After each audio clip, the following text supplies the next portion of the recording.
Good morning, good morning, good morning. It's Ros Boundy Psychic Medium here, bringing you the daily Lenormand card spread. It does seem like it takes a long time to set up and do all the pre-gathering of, the technology, etc., to bring this to you. I've got it almost in a good sequence, so hoping that you can actually see it well and easily. Good morning to Margaret over on Instagram and anyone else joining in as the replay as well. We're here for the cards, so let's go over to them, connect in with your guiding spirits and those that you like to ask questions about, that any you or just, you've got someone specific in mind that's on the other side that you like to ask questions. Do certainly put that into place as well. Here we go. The cards are the Guild of Bravery Lenormand, again from Ciro Marchetti. So we have his deck, of course. It's my favourite. So I'm going to keep on with these until, hey, someone out there, someone who is using a Lenormand deck that they really like as their own favourite, certainly let me know. I know Sandra has shared one with me. It's not quite a Lenormand, I don't think. Anyway, I need to ask you, Sandra, can you resend what the name of that deck is, please? And we'll explore them because I do enjoy the different decks. Every so often, it's the weekends that I tend to do that with, so... And a weekend, well, it's sort of coming up soon. So here we are with this deck. It is the birds in the home space. We've got the park as the overall theme today, and it is the whip card, including a birch broom here, but it's the whip in the workspace. So let's zoom into those, and I shall show you the owl card as well. Here we go with the owl card, because we start with, well, I like to start with that one.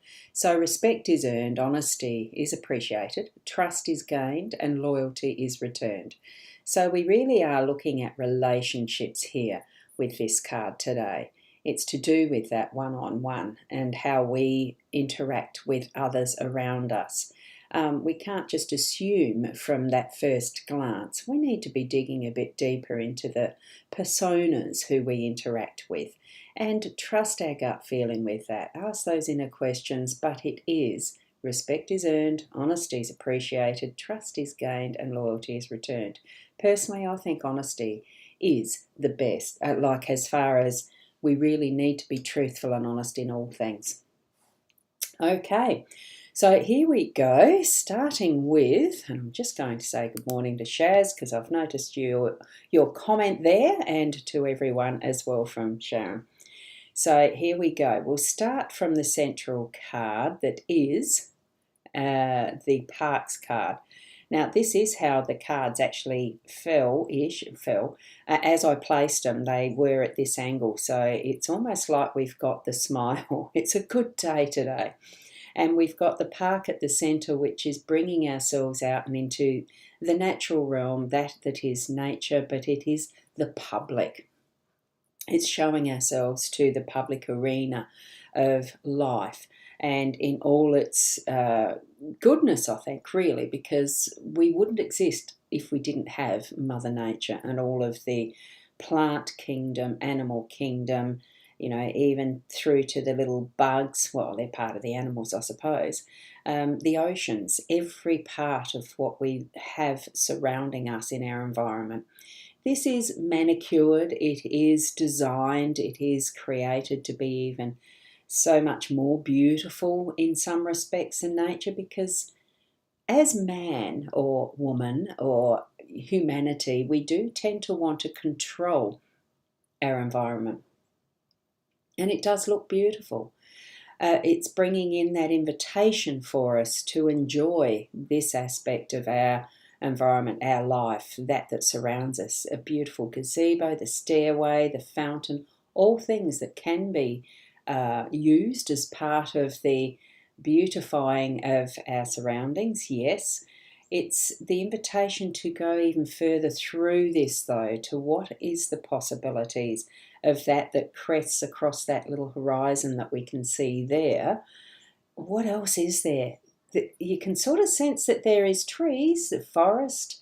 What sort of extra in Mother Nature are we going to be able to experience when we take ourselves through this journey that is our day-to-day of being almost exploring, be explorers.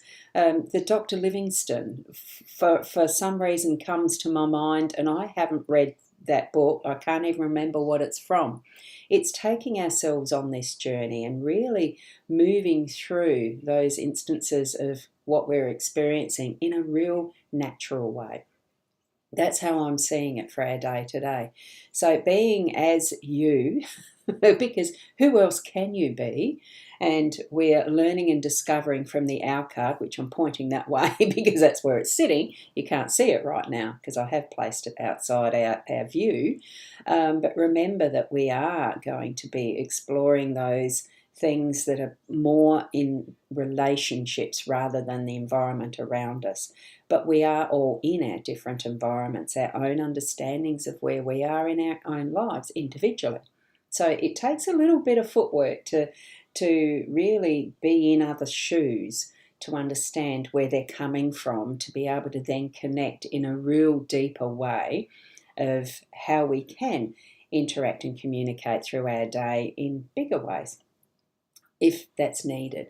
Doesn't always mean it's needed, for that moment it can be needed to learn something on our own pathway.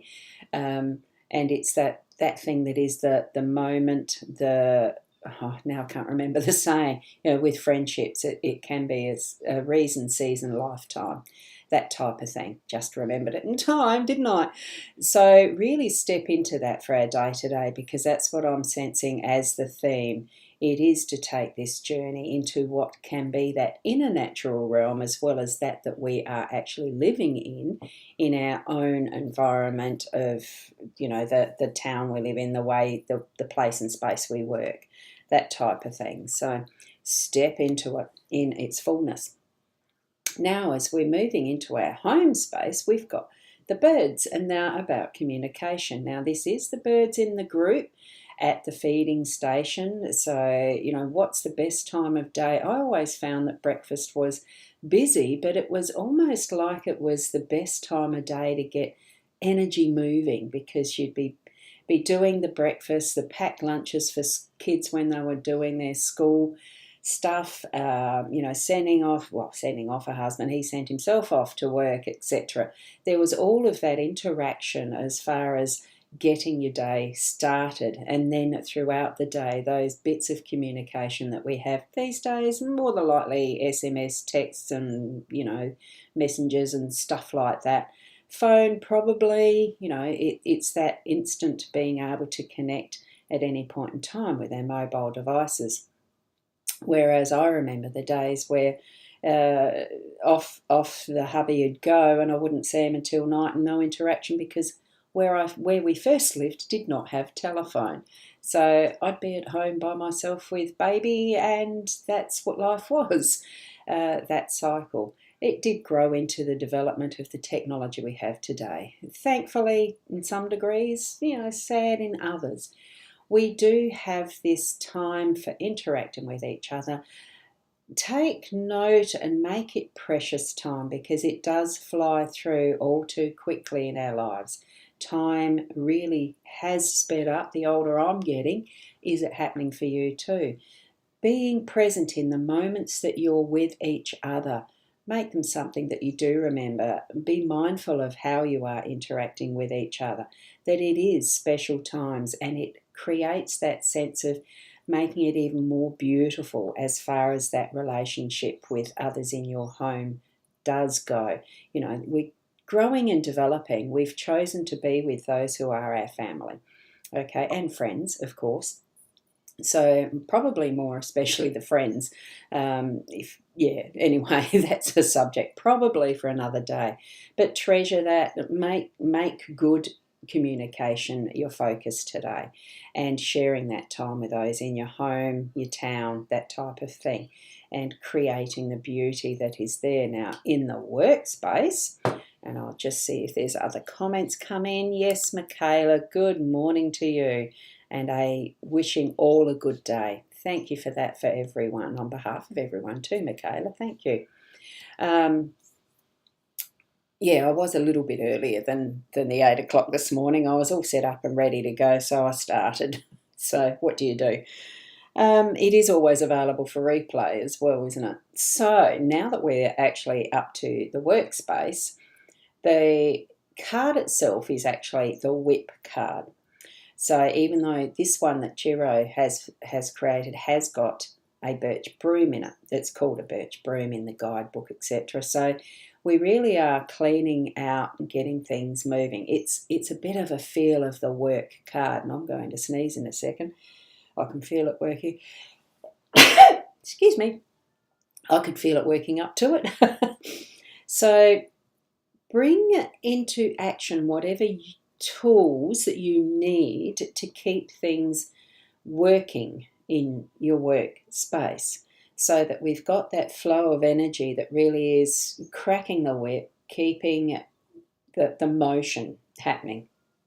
Every so often you might have a bit of a stall, because it's the whole purpose of using a stock whip with behind cattle, as I used to when I was a kid on the farm, because I grew up on a farm, so I can crack a whip without touching the cows or whatever. I mean, it's not something you use as a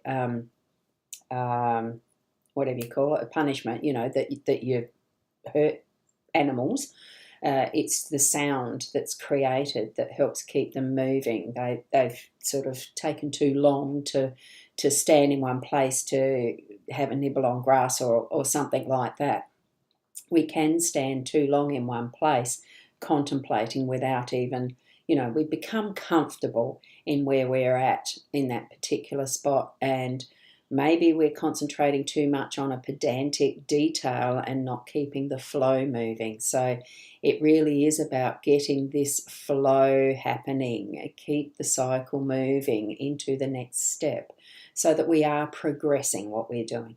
And with the broom, it's cleaning up either beforehand to get things prepped, or it's cleaning up after what we've done with the work that we're doing. So it's multi-purpose, of course. The broom is about cleaning. It's not about flagellation and beating yourself up. I know there's a description in one set of the cards that I've got as far as the guidebook goes. I've probably looked it up because, number one, I don't like the negative side, the interpretations with some of these. I think, no, my memories of the whip isn't too bad. I mean, it has been used for punishment over centuries. We look at some of those pirate movies, the flogging with the cat o' nine tails, blah, blah, blah. It really is just something that is used, I feel, to keep us moving, to keep that flow of energy happening and clean as we go. And that comes up with, I've got a little dust brush broom thing, but it's for crumbs on a table. So that's what the little broom reminds me of. It's a tiny little broom that instead of having to shake off the full tablecloth, you just pick up the crumbs as needed. I'm feeling that it really is as needed. Keep that energy flowing in your work today. So that's what I'm feeling, the energies of the birch broom and whip for today. It is a flow. It's creating